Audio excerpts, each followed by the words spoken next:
हम्म, ठीक है, सब लोग ज्वाइन कर गए। ओके।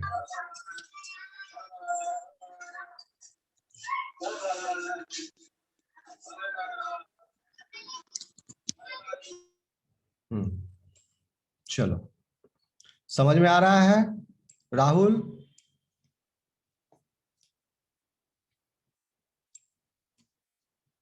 Yes sir. तो कहां पर थे? तो एक ट्रे होता है, ट्रे सर आवाज नहीं आ रही। आवाज नहीं आ रही है अभी? जी सर आ रही है। हाँ, जी म्यूट कर लो सब, म्यूट। जो जिसको कुछ पूछना है वही अनम्यूट करना। Okay sir.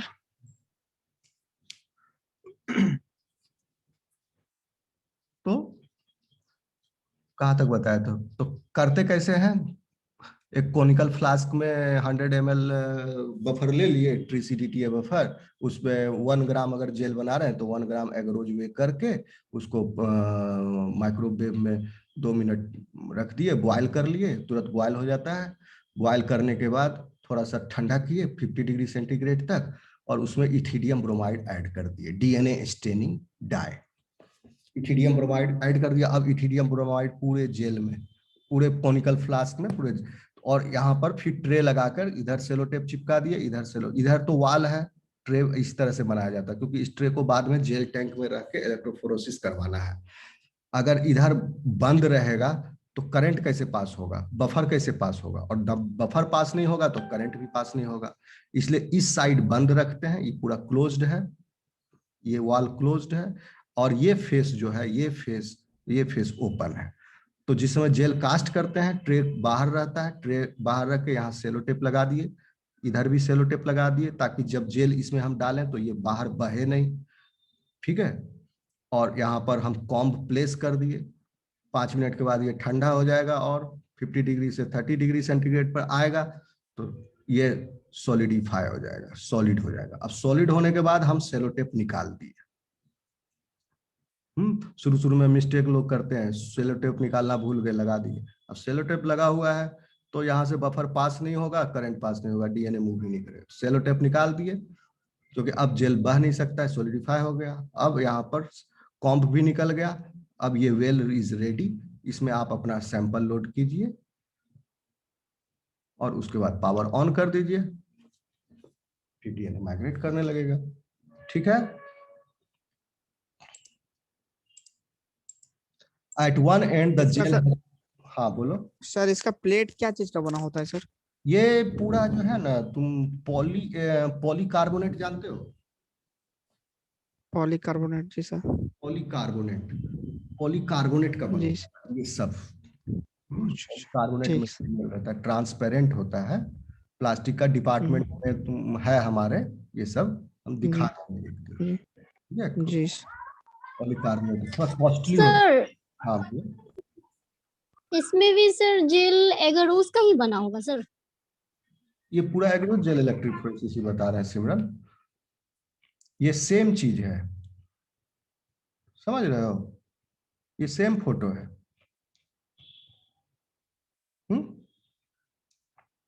ये डायग्रामेटिक है, ओके सर। सेम फोटो है। ठीक है, तो देखो ये टैंक है, ये सब पॉलीकार्बोनेट मटेरियल होता है, समझ लो प्लास्टिक टाइप का मटेरियल होता है।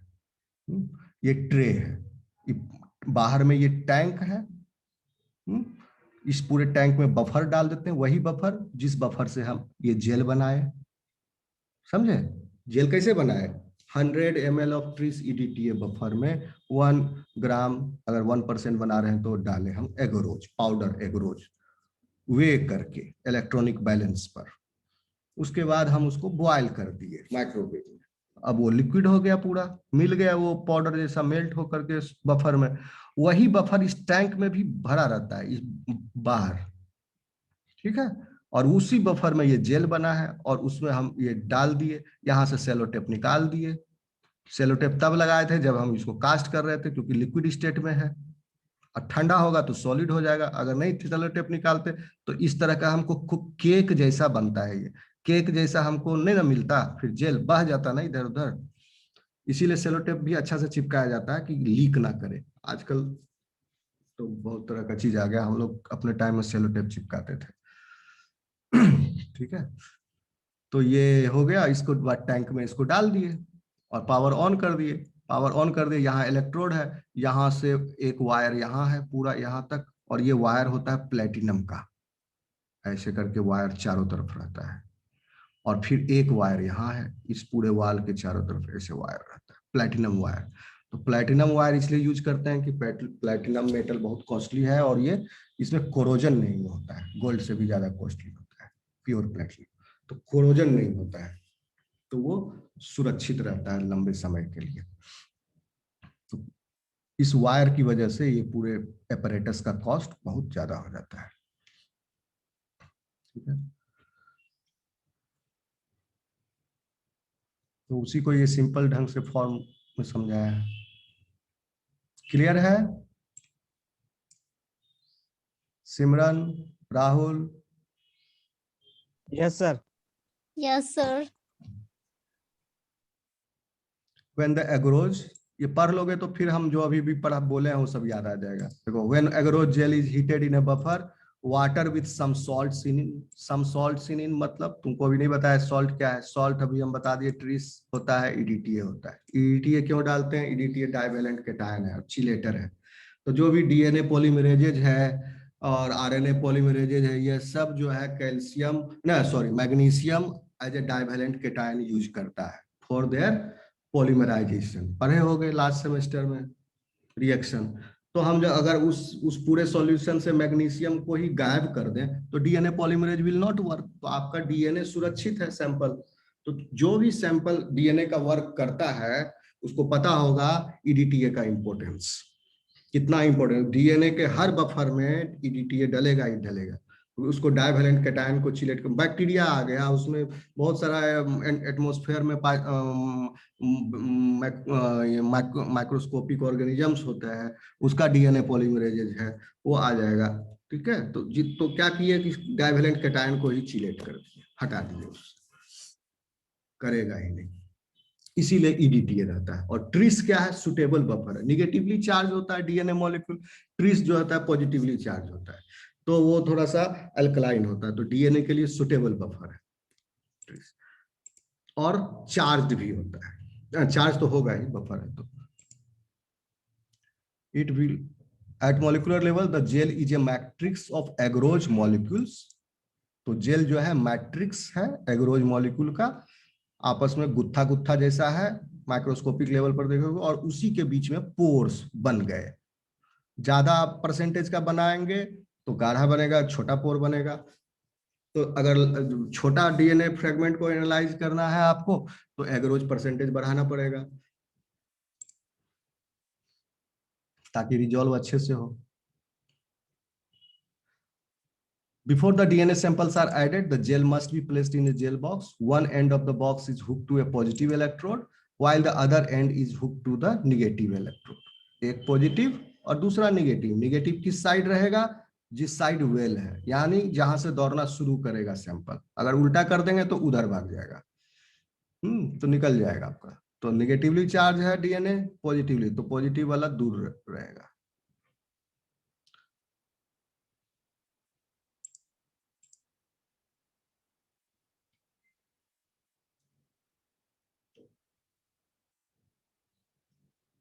इसमें सर 4 ही वेल होते हैं? नहीं, तुम बना सकते हो, तुम्हारा मर्जी, सिंपल है। देखो इस फोटो में 4 दिखाया है, इसमें 6 होगा, है ना, 12, 18, 15, बहुत तरह का कॉम्ब रहता है। ट्रे का साइज अलग अलग तरह का होता है, ठीक है। टैंक का साइज अलग अलग तरह का, छोटा भी होता है, बड़ा भी होता है।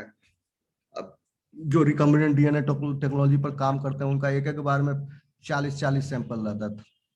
मैं PhD में जब करता था काम, तो उस समय एक ही बार में 64 सैंपल होता था PCR प्रोडक्ट्स।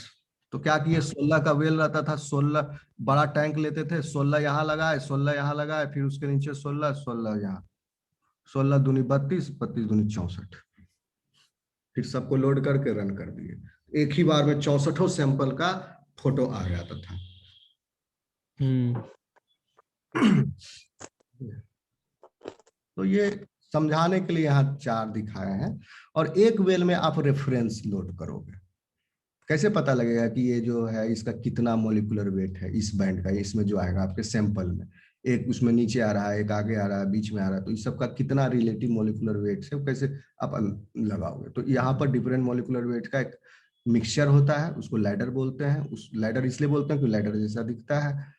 तो उसमें बहुत तरह के डीएनए लेंथ का होता है मिक्सचर, तो उसको जब रिजॉल्व करते हैं तो बैंड जैसा ऐसे ऐसे ऐसे ऐसे लैडर जैसा दिखता है। अब देख लोगे कि किस कोरेस्पॉन्डिंग बैंड, अब इस बैंड का जो लेंथ है वो 500 बेस पेयर है, तो यहाँ पर जो बैंड आएगा वो भी 500 बेस पेयर के बराबर है। इसमें भी मान लिया इसमें 500 बेस पेयर के बराबर का आया बैंड, इसमें नहीं आया, इसमें फिर आ गया। डीएनए फिंगरप्रिंटिंग में भी यूज करते हैं सबको।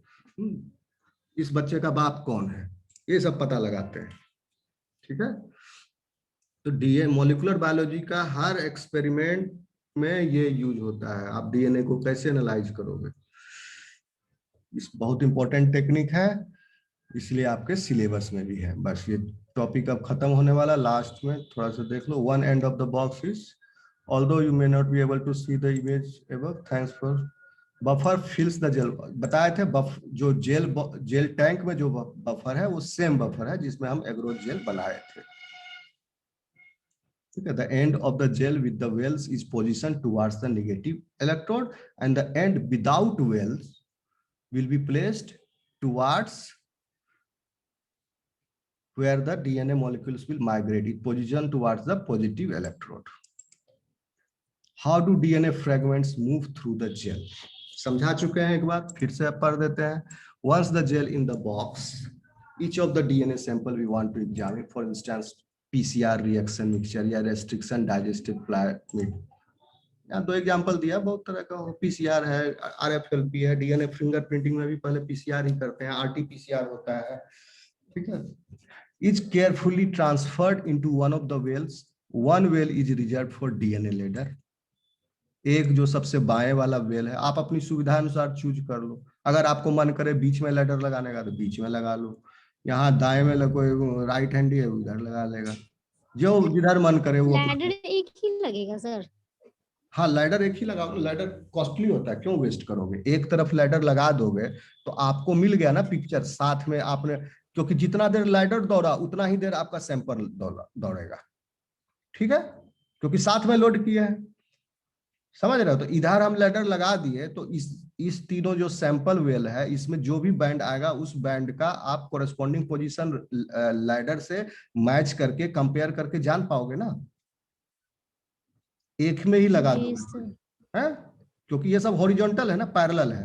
आप स्केल रखोगे यहाँ से यहाँ नापोगे, सब पता लगा लोगे, क्यों वेस्ट करोगे इसमें भी लगाने का। एक में लगाए और उसके बाद जितना भी उस हॉरिजॉन्टल में, उस हॉरिजॉन में जितने भी सैंपल दौड़ रन कर रहे हैं, 16 सैंपल मान लो यहाँ तुम लगा दिए, एक लैडर यहाँ लगाए, 16 वेल का कॉम्ब है, एक लैडर यहाँ लगाए, 15 सैंपल यहाँ लोड कर दिया अपना, 15 एनालाइज हो जाएगा एक लैडर से। लेकिन फिर मान लो इसके नीचे, मान लो कि तुमको एग्रोज बचाना है, तो होशियार लोग क्या करता था, हम लोग भी क्या करते थे, एक कॉम्ब यहाँ भी लगा देते थे बीच में, एक यहाँ लगा हुआ है और एक यहाँ भी लगा दिए इस पोजीशन पर। ठीक है, तो एक उसके लिए रनिंग फील्ड इतना दूर हो गया, और यहाँ पर जो सैंपल लगा है उसके लिए रनिंग फील्ड इतना दूर हो गया। तो अब नीचे में जो लगा है दूसरा हॉरिजन हो गया वो, तो उसके लिए फिर एक लैडर लगेगा, वो फिर इस लैडर से एग्जामिन नहीं, कंपेयर नहीं हो सकता, क्योंकि ये इस हॉरिजन का था, यहाँ वाला इस क्यों, क्योंकि इस लैडर को सैंपल वेल और लैडर का जो वेल है दोनों का रनिंग स्टार्ट टाइम सेम होना चाहिए, और लेवल भी रनिंग स्टार्ट लेवल। अब धावक है तो एक ही लेवल से दौड़ना शुरू करेगा ना, तब ना पता लगाओगे कि भैया कौन कितना जल्दी दौड़ के पहुंच गया। ठीक है, तो लैडर भी दौड़ना शुरू किया, सैंपल भी दौड़ना, तो ये दोनों एक लेवल से अपना रेस स्टार्ट किया, इसलिए एक लैडर से इस लेवल में जितना सैंपल में रेस स्टार्ट हुआ, एक रेफरी से काम चल गया। दूसरा हॉरिजॉन अगर यहाँ हम प्लेस कर दिए तो फिर वहां एक वेल हमको लैडर के लिए देना पड़ेगा, क्योंकि उसका लेवल फिर यहां से हो गया रनिंग लेवल। समझ में आई बात? सर क्लियर है? जी सर। जी sir. So once the gel is in the box, each of the DNA sample we want to examine is one well is reserved for DNA ladder. एक आप DNA ladder के लिए reserve कर दिए, उसमें रख दिए for standard reference that contains DNA fragments of known length. Ladder क्या है? It contains the DNA fragments of known length. आपको पहले से पता है कि इसमें किस किस फ्रेगमेंट का क्या क्या लेंथ है, and it is commercially available and it is costly. Commercial DNA ladders comes in different size ranges. different जैसे पीएच पेपर का different साइज उसका रेंज होता है, कोर्स रेंज, फाइन रेंज, उसी तरह इसका भी डिफरेंट रेंज है, course range, fine range. 1000 base pair gap का भी आपको लैडर मिलेगा, मतलब एक लैडर का हर स्टेप के बीच में 1000 बेस पेयर का गैप है। 500 बेस पेयर गैप का भी मिलेगा, 100 बेस पेयर गैप का भी मिलेगा। तो आपको चुनना पड़ेगा कि आपके डीएनए फ्रेगमेंट का साइज क्या है, उस हिसाब का हम लैडर ले रहे हैं। अगर आपका डीएनए फ्रेगमेंट जो है उसका साइज 500 के बेस पेयर के आसपास है, तो आप 10,000 बेस पेयर गैप वाला, 1000 बेस पेयर गैप वाला लैडर नहीं चुनोगे, आप फिर 100 बेस पेयर गैप वाला चुनोगे, जिसमें 500 बेस पेयर वाला डीएनए फ्रेगमेंट पकड़ा जाए, आसानी से रिजॉल्व हो जाए। ठीक है, तो ये रिसर्च है, आप अपना वो करोगे, उस हिसाब से सुटेबल चूज करोगे किस रेंज का हमको लैडर लेना है। So we would want to pick one with the good coverage of the size range of our expected fragments. यही बात है जो अभी हम समझाए। Next, the power of gel box is turned on and the current begins to flow through the gel. The DNA molecules move. DNA molecules have a negative charge. बार बार बता रहे हैं, DNA molecule में negative charge है, इसी negative charge की वजह से वो positive electrode की तरफ migrate होगा because of the phosphate group in their sugar phosphate backbone. So they start moving through the matrix of the gel towards the positive pole. When the power is turned on and current is passing through the gel is said to be running. जब power on है और इसमें DNA fragments migrate कर रहा है, तो हम इसको कॉमन टर्म में बोलते हैं जेल इज रनिंग। रनिंग, काम चल रहा है, दौड़ रहा है डीएनए, जेल इज रनिंग।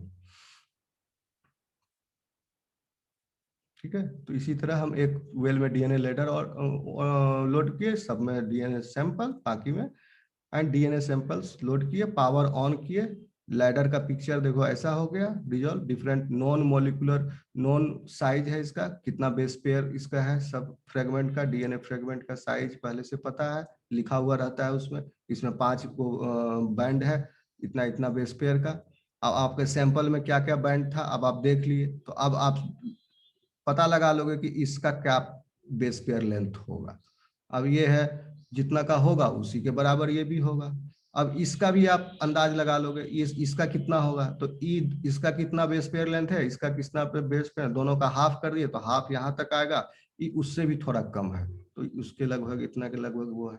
फिर सबका इसी तरह ये है एग्जैक्ट इसके बराबर आया, तो इसका जो है लेंथ इसी के बराबर होगा एग्जैक्ट, इस डीएनए फ्रेगमेंट का लेंथ इसका बेस पेयर भी इतने के बराबर होगा। अब ये है, ये भी इसके बराबर है, तो इसका ये फर्स्ट वाला जो लैडर था सबसे भारी वाला फ्रेगमेंट, तो इसका बराबर यही हो गया। इसमें एक ही मिला, यानी इससे ये सैंपल प्योर था, इसमें एक ही डीएनए फ्रेगमेंट था जिसका बेस पेयर लेंथ ये था, जो इतना था। ठीक है, तो इस तरह comparative analysis with the ladder you come to know about the molecular weight of size of your DNA sample, DNA fragments. Size of DNA fragment कैसे मेजर करते हैं, बेस पेयर लेंथ से। The fragments are now separated by size. ठीक है, ये picture आप समझ लो, exam में आएगा 5 नंबर का क्वेश्चन अगर, तो इसको जरूर बनाओगे ये फोटो को। ठीक है, ये टैंक का ये इतना बनाओ चाहे नहीं बनाओ, ये बनाओगे तो समझ में आ जाएगा कि आपको प्रिंसिपल समझ में आ गया। और निगेटिव पॉजिटिव का ध्यान रखना, निगेटिव यहाँ अगर उल्टा कर दिए तो 0 नंबर दे देंगे काट के। निगेटिव इधर होगा, पॉजिटिव इधर होगा, क्योंकि तो ऐसे कर दोगे तो अर्थ का अनर्थ हो जाएगा। डीएनए जो है इधर जाने के बजाय उल्टा चला जाएगा और बाहर निकल जाएगा, बफर टैंक में आ जाएगा, वेस्ट हो जाएगा सैंपल। क्लियर है? जी sir. Yes sir. Any questions no sir. From this topic?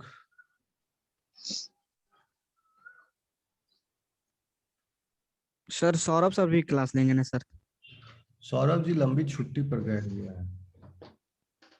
अच्छा ठीक। तुम लोग का तारनहार मैं ही हूँ और मेरा तारनहार कोई नहीं है। हमको सब कुछ देखना है अकेले के। एनीवे चलो, ये समझ में आया ये टॉपिक? आ गया ना? ठीक है, ये जी इम्पोर्टेंट सर। है, एग्जाम में बराबर पूछता है, सब लोग याद रखना। और एक चीज और हम अनाउंस कर रहे हैं, ये यूनिट खत्म होगा, ये सेपरेशन टेक्निक और जो पहले वाला टेक्निक का चैप्टर था, हम एक इंटरनल एग्जाम ले लेंगे। समझ रहे हो आप बात को? आप इस CC6 का इंटरनल एग्जाम, आप लोगों को कोर्स स्ट्रक्चर नहीं पता है तो मैं फिर से बता देता हूँ। इंटरनल एग्जाम जो है टोटल 30 नंबर का होता है, 30 मार्क्स का। 30 मार्क्स में 7.5 मार्क्स फर्स्ट, 30 मार्क्स सब पेपर का, ठीक है? तो उस 30 मार्क्स में 7.5 number first internal, 7.5 number second internal, तो हो गया 15 नंबर। और बाकी 15 number, 5 number attendance, 5 number assignment, 5 number viva, तो ये हो गया आपका 30 नंबर। और बाकी 70 नंबर आपका जो एंड सेमेस्टर एग्जामिनेशन दोगे, वो सेमेस्टर एंड में। इस 30 में से हर पेपर में 2 इंटरनल एग्जाम लेना है, 7.5 नंबर का। तो एक 7.5 नंबर का एग्जाम हम ले लेंगे। आप लोग साथ साथ पढ़ते चलो, ऐसा नहीं कि क्लास खत्म हो गया तो रिवाइज नहीं किए, साथ साथ पढ़ते चलो, एग्जाम ले लेंगे। और आप लोगों को मार्क्स उसी दिन कॉपी चेक करके भी दे देंगे, सबको सबका मार्क्स पता होगा, पूरा ट्रांसपेरेंसी रहेगा। और जिस किसी को ऑब्जेक्शन रहा कि सर हमको कम नंबर आ गया, तो उसका भी समाधान, उसकी शंका का निवारण वहीं कर देंगे। ठीक है? बाकी लोगों, जो लोग नहीं आते हैं क्लास में या नहीं पता लगा, उन लोगों को भी हल्ला कर देना, बता देना कि ये यूनिट खत्म होगा इस पेपर का ये पोर्शन, तो उसके बाद 7.5 नंबर एक इंटरनल, फर्स्ट इंटरनल एग्जामिनेशन हम ले लेंगे। ठीक है? जी सर। जी सर। ठीक। चलिए फिर मिलते हैं आप लोगों से नेक्स्ट क्लास में। नेक्स्ट क्लास कब होगी? आज फ्राइडे। ट्यूसडे है, फ्राइडे आपका नेक्स्ट आता है, फ्राइडे को हम नेक्स्ट क्लास लेंगे। ठीक ओके है? सर। और ओके सर।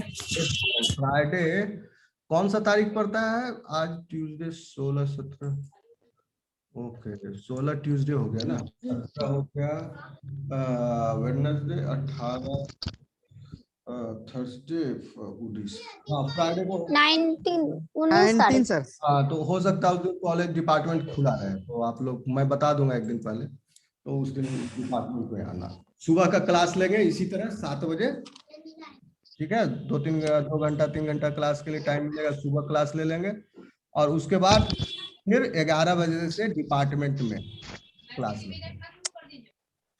तो आप लोगों को फ्राइडे और ट्यूसडे दोनों दिन टाइम अपना रखना है फुल, समझे?